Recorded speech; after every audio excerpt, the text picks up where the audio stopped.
Hello, everybody. It's KGC here, the host of the award-winning KGC show. Thank y'all so much for that prestigious award. Today, we are talking to a KGC show favorite. And I ain't just talking about Jeff Panzer, even though he is a favorite. I am talking about the beautiful Kate Stanton from Cincinnati, Ohio. She has an amazing catalog of music that I encourage you all to go listen and download Kate Stanton's music. And she also just did a fantastic interview on the Indie Hookup. So if you guys, I'm going to link to it in the description below and make sure you check out Kate Stanton on the Indie Hookup. Now, without further ado, let's get to our great guest tonight. Calling in from Cincinnati, Ohio, please give it up for my friend and yours, the lovely and beautiful Kate Stanton. How you doing, Kate? Hey, I'm well, thanks, Kaden, and you're a good friend of mine as well. It's always nice to see you and catch up on life, and I just want you to know I did vote for you, and I was so proud and so happy that you won Best Podcast Host for the Oh, Northwest CMAs. Congratulations. thank you, my friend, and it's an honor to have you. And you're also very special for me for this reason, is because not only is this our holiday episode of the KGC show, but Miss Kate Stanton, you're also our 60th guest on our show. Ah, yay. Wow, So, that's really cool. so thank you so much for that. Anytime. I love coming on here. You're very easy Oh, to talk to, and we always have a good time. So, we do. mhm. So, for people that have been living under the rock that is life and have not heard about you and your fantastic catalog, please give us a little backstory about when you started getting into music and all that. I've been writing my own melodies and songs since I was probably like 9, 10 years old. So I've always loved to sing. I started taking it a little more seriously as a teenager. And then I collaborated with indie bands and other songwriters in my early 20s. And then again in my 30s, I had a duo. And, really, it was maybe 5, 6 years ago that I started to learn how to use my DAW, my digital audio workstation, and really start writing solo material. It's been so fun and rewarding, and I love to sing too much to ever stop, so I'm just kind of seeing where it goes. Do you remember the first song you wrote?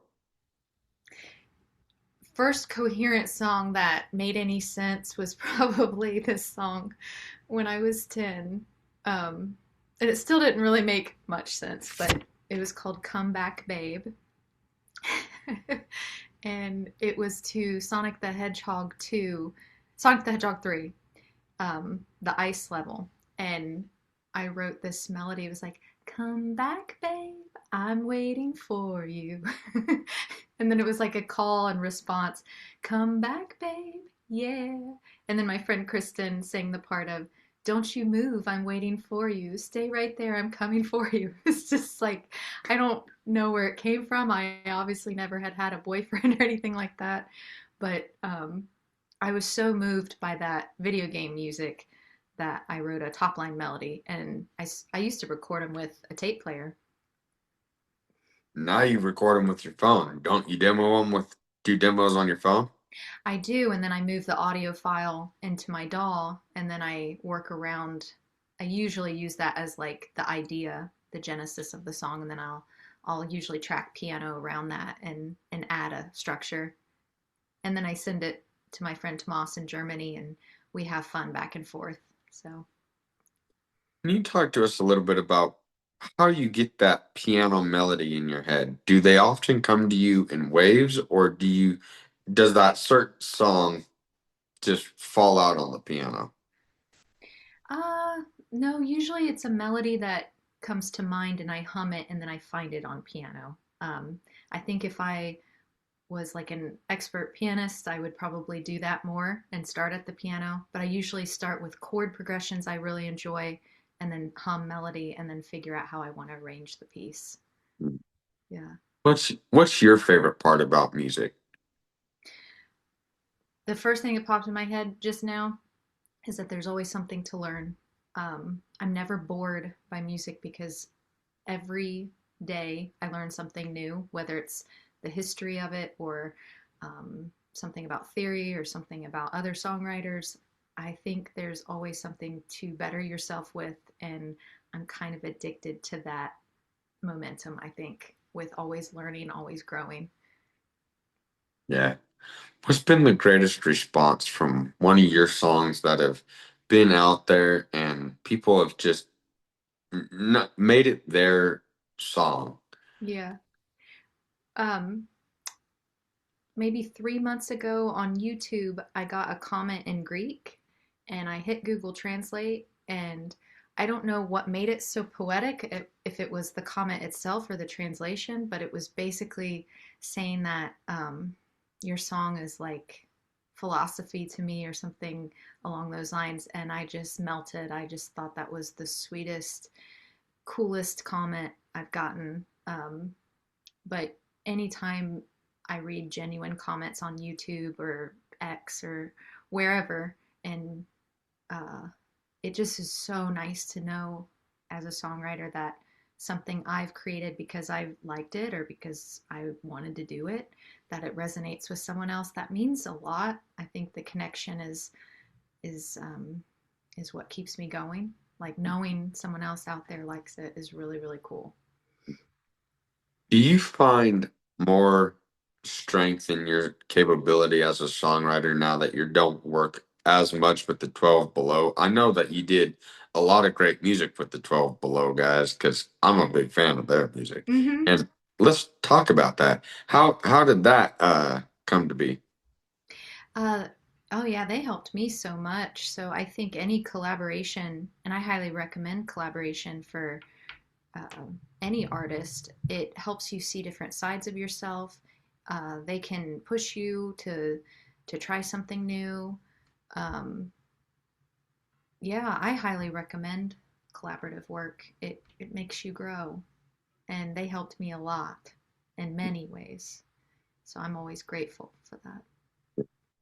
Another collaborator that you've worked with is a gentleman of me and all of us, Jeff Panzer. Yeah. And just what has Jeff meant to you as a mentor and as somebody who has been in the industry as deep as he has? And he still makes time to put out your amazing music that you continue to put out. Yeah. I'll always appreciate Jeff's kindness and willingness to help me, but most importantly, I trust him. I trust his direction and what he says. We all need someone that we can bounce something off of, and he oftentimes tells me what I want to hear, whether or not it's easy to hear. Like, you got to put yourself out there. You got to do this. It's like he's wonderful in that way. He tells you what you need to grow, and I mean, some of us stay tight in a bud, and we need someone like that to water us. You know what I mean? Yeah. So I love Jeff.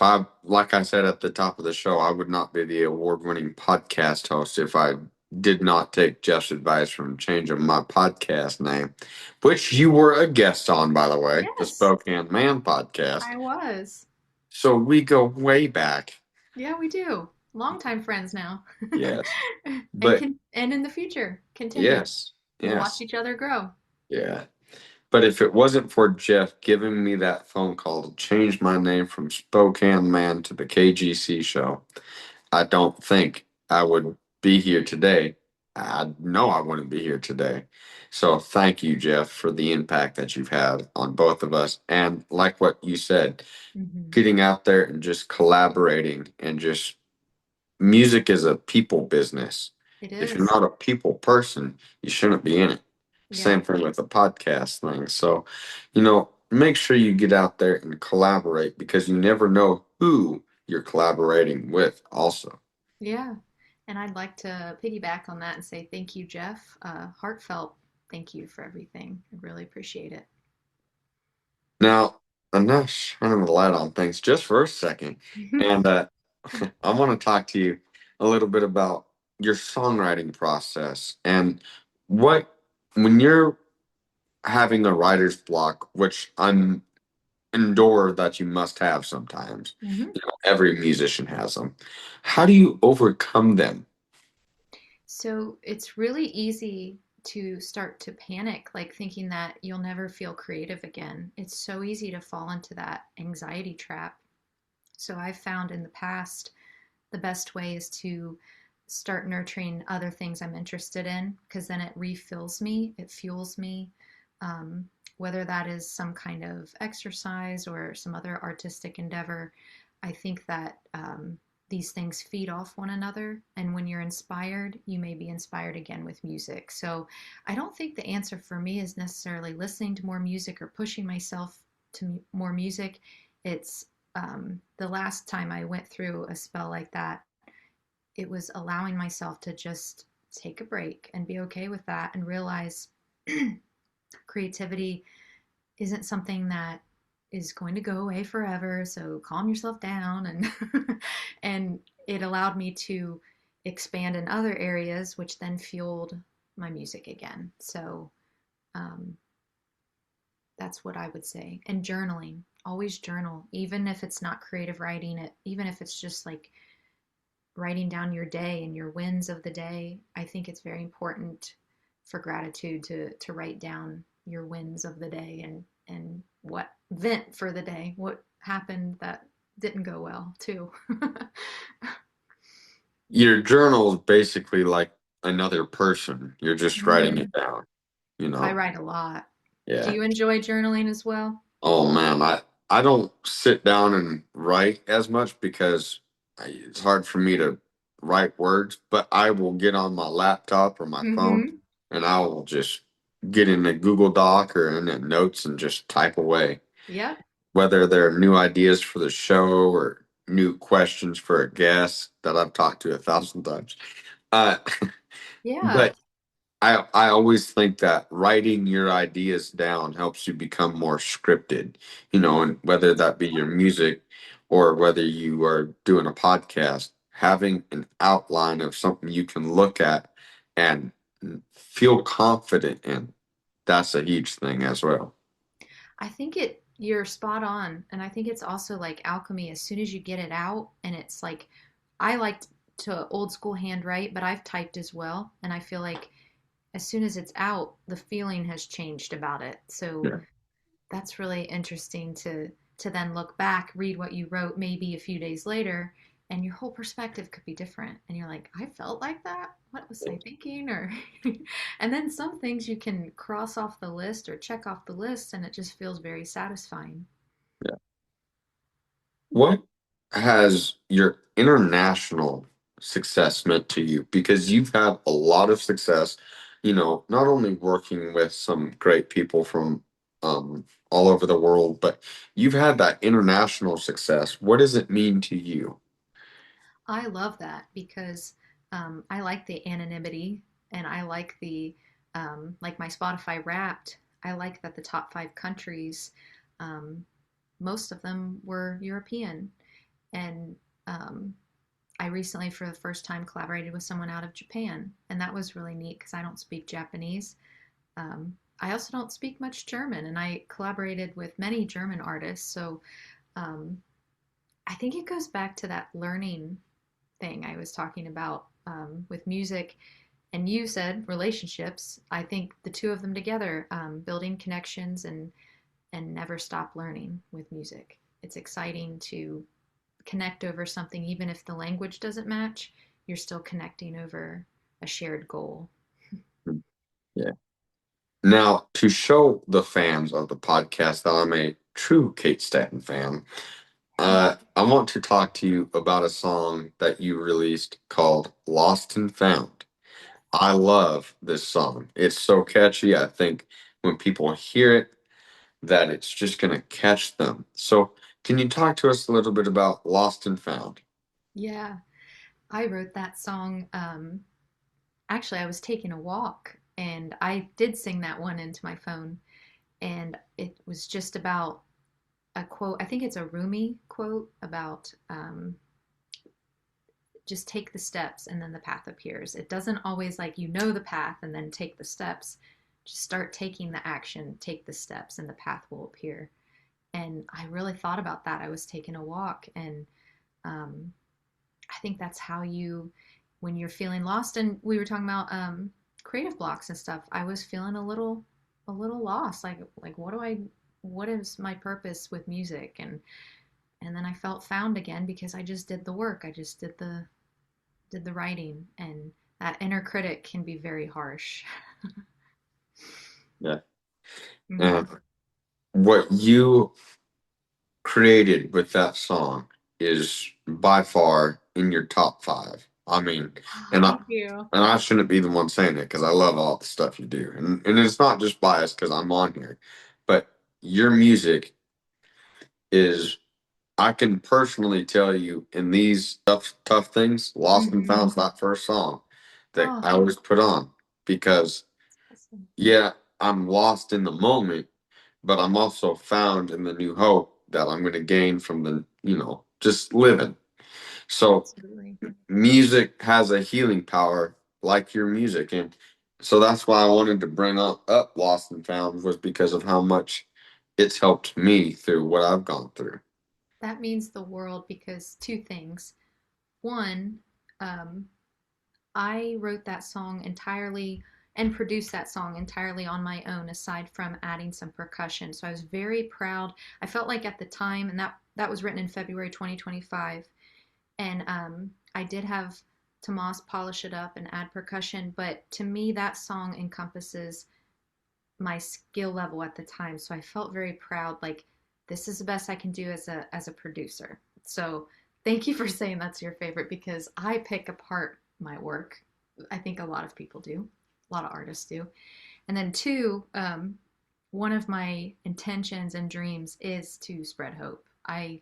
Um, I mean, it doesn't mean you always have to talk about happy things in your lyrics, or have happy chord progressions, or but to have some kind of hope that, I mean, it does matter what you do, and music does dust off everyday life because um, things can get hard, medical issues. I mean, you just never know. So music is a great tool to work through those things. Yeah. It's a healing power, as William Lee Golden has said many of times, and I echo that from William Lee because it's true. Yep, Music has a way of healing you emotionally, physically, mentally, and spiritually. I believe And it too. what a great line from a great man. And you got to Yes, meet William Lee at a yes. William Lee Golden show. He was playing at a church in Cincinnati, and he is a great man, and Simone's a great woman, and they're his children.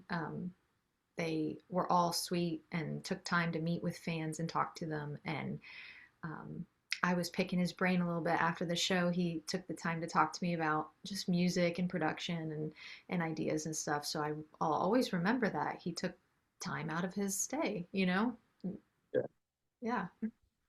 Do you have anything that sticks out to you about what William Lee said, whether it be about the music or whether it just be something he said to you?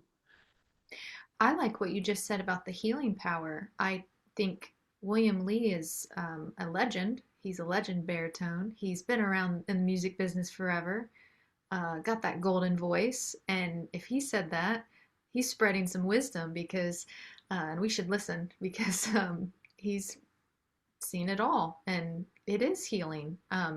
You can take something, even if it's not like your genre of music you enjoy listening to, you can take a song and you can listen to it and see, man, like he really broke her heart, but she created a cool song out of it. Or man, like I don't know why this song popped in my head, but Carrie Underwood like beating a car with a baseball bat and all that stuff. It's like cheating. Next time you cheat or something. Um, like what a terrible situation, but whoever wrote that must have some personal experience and they turned it into a hit song, and who's laughing on the pile of money? So I mean, all that to be said, music can really change things that have happened to you for good, because Yeah, not only do you get to connect with others and find you're not alone in it, you get to spread hope and messages, and it's, yeah. Yeah. Talking about the hope and the great messages, let's talk about just for 1 second. We're not going to drift too far away from music, but as I said at the beginning of the show, this is a holiday episode, so I want to talk Christmas memories with you. And what was it Sure. like for you growing up in Cincinnati, Ohio? And what was Christmas like for Kate Staton? Yeah. Some of my favorite memories, I actually grew up about 2 hours north of Cincinnati in the country. And I remember one of my favorite memories is probably driving around with my family and looking at Christmas lights because we would have this point system with my siblings. I have an older brother and two younger sisters. And if we found blue Christmas lights, you got 5 points. But if you found other color, like white was just like 1 point. And colors were exciting by, I don't remember the point system with the colors, but I remember blue was 5 points. It was like if you found the blue lights, you called it like 2 miles down. You're like, blue Christmas lights, I found them. And then you got the points. I remember that game a lot. And just if it snowed, how exciting that was, how quiet. I remember going out every time it snowed and only coming in once my cheeks were so cold I couldn't stand it anymore. Um, Growing up in the country, you played outside a lot. It was really fun. And goodness, I'm just gonna. My dad one year got me for Christmas this big gallon jar of pickles because I loved dill pickles. And I remember it was under the tree. And out of all the gifts, I was so excited to get the dill pickles with the bow on top. It was fun. Those are some childhood memories. Just the magic of Christmas. Yeah. What does Christmas mean to you? I believe in Jesus Christ, my Savior, and I believe He's the reason for the season. So I believe that at its core, it's about generosity, it's about light, and it's about showing love this time of year, spreading peace and hope. You mentioned something that's a big part of my life as well, faith. Mm-hmm. How has faith played a big role in your songwriting as well? Spending time with God, asking Him for direction, asking Him to course correct when I feel like I've tried to take control again. Um, but mostly just spending time with God and prayer and quiet, just as Jesus did. I can't ask for a better guest than Kate Staton. Just saying. I love every guest I got to talk to. God has blessed me with a great, great catalog of guests. But for me, a great podcast guest for 2026 for all you podcast hosts that watch my show. Please, please, please book Kate Staton. I want to see Kate everywhere on my timeline in 2026 Oh, goodness. Thank you. I because she appreciate it. sure does deserve it. This is a great, great singer songwriter, and to kind of live up to that, she has a new song out called Roots and Ruses. Can you talk to us little bit about that? Oh, yeah. Um, I started writing again 3 months ago, and that one came up, and it was just really about um, hiding some parts of yourself until you're ready. Like they don't go anywhere. It's still part of who you are. It's still who you are. It's your roots. But to stop hiding and show yourself. That's really what that song's about. Um, yeah, I was really happy with the production on that one and the atmosphere. Yeah, it was a fun one to finish. And you recently premiered that somewhere, correct? Um, I premiered Good Thoughts. Yeah, I did that one on with James and Jeff. Yeah, we Yeah. premiered Good Thoughts. That was fun. Yeah. What was it like having a song premiere as big as that? I mean, that was a first for me. So just seeing people's reactions in real time, I was thinking it would be nerve-wracking, but it was such a like laid back, fun group of people that um and they made nice comparisons of what they thought and who they thought I sounded like and what they thought of the song. So I was very grateful for that experience. Mm, yeah. How long do you have to live with the song before you release it to us fans?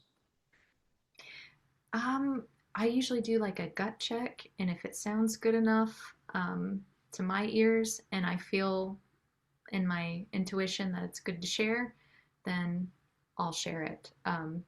Because there's been many songs that never go anywhere, and they could be fully produced or they could just be demos, but they just needed to get out. They're not ones to share, but the ones that I have shared, there's a purpose for it. So I could not have thought of a better way to not only say thank you guys for an amazing 2025, on to bigger and better things for the both of us, but to say that Kate Stanton's body of work, music, her body of music, is just a touch of how great she truly is. And it has been my joy ever since getting to do it back in 21, I think, mm-hmm. to talk for the first time. Ever since meeting her in 2021 to now, to see what she has come full circle, it means more to me than the award because that's her success, and her success is everything. She's a bright and shining star as far as I'm concerned. Thank you, Kaden. I want to ask you about Miss Angel Wings and her videos that she helps you with these songs for. Mm-hmm. She is awesome, isn't she?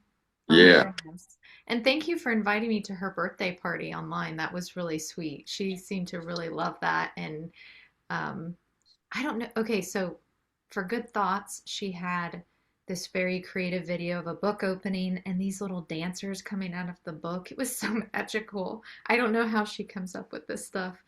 Um, and then she posts it, and I'm just like, oh my gosh, that's so cute.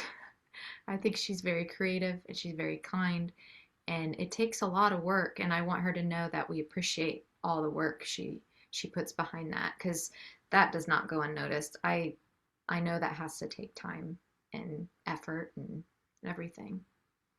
Yeah. All right. Before we close out the interview, or before we do the last segment, I'm still forgetting my show. It's okay. I'll be back completely with the next guest. But Kate's done this a million times. She knows who I You're am. good. It's good. No. But you recently did an incredible interview with the Indie Hookup podcast. Oh, Like I thank said, I'm going you. to link to it in the description.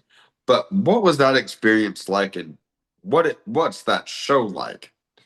Oh my gosh, they treat you like family. I was so at ease just chatting with them about music. Carrie Cleveland's a legend. Her son Heston and Ricardo Love, they know so much about the music industry, and I it was an honor to be on there. And thank you, Jeff, for suggesting it and getting me on there. And um, very, I mean, I learned a lot about vinyl from Stella. I learned a lot about the music industry, just kind of how it's changing and what we can do as indie artists to change with it and grow with it. Yeah, I love Stella Soleil, and congratulations to her for having a #1 hit song with Hello. Yeah, Uh, it's a very positive song too. That's another good message to be out in the world. know Stella well enough to know that that's her light that she wants to spread too, is that love of Jesus. And Awesome. so we can always use more of that. A little bit more Jesus never hurts. Yeah. Now, it would not be an award-winning podcast if I didn't close out with my favorite segment, and we'll have to get Kate to help us with that. But again, I just want to say thank you so much for coming back on and doing the show. And you have a forever home right here whenever you need it. And thank you so much for the love you've given me over the years. It's makes it all worth it. Thank you. You're my friend. I appreciate it. Well, Kate, you are my friend. You're my great friend. So much so, I think we should do a rapid fire Q&A. What you think? That sounds good. All right. What's your favorite song that you've heard recently? Oh, goodness. Um, Meet Me in the Woods by Lord Huron. I've been listening to that one for about a month, on and off. Yeah. What has what was the last book you read? I just finished Don Quixote by Miguel Cervantes with a book club, and um, man, that was funny and then sad and then slapstick funny, and it had me all over the place. Can I ask you what's on the horizon for 2026? Songwriting, continuing my songwriting, continuing my collaborations. Yeah, looking forward to that and sharing more. And where can people go and keep up with you? I'm most active on YouTube, Kate Stanton Sings, X, Kate Stanton Sing, and Instagram, Kate Stanton Sing. There you go. It will be all linked to right down there in the description. And I know this is not a part of the rapid fire, so you guys get a little bonus question. Are you still doing your February or your January all year rights that you used to do? Like you start at January and write? Yeah.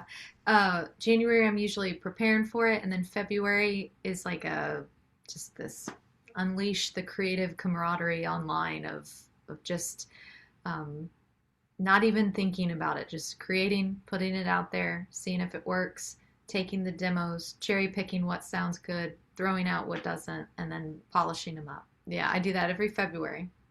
There you go. So new music is on the horizon for Kate Staton, and I hope that she will come back and chat with us again about the amazing music that she's going to be making here real soon. Thank you, Kaden. I appreciate you having me. And Well, we appreciate. congratulations again.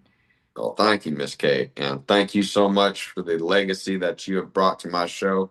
And it would not be, sincerely, it would not be a podcast family without the great Kate Staton. So keep moving mountains, and you're welcome back here anytime. And sincerely, thank you for everything that you've done. You too. Thank you.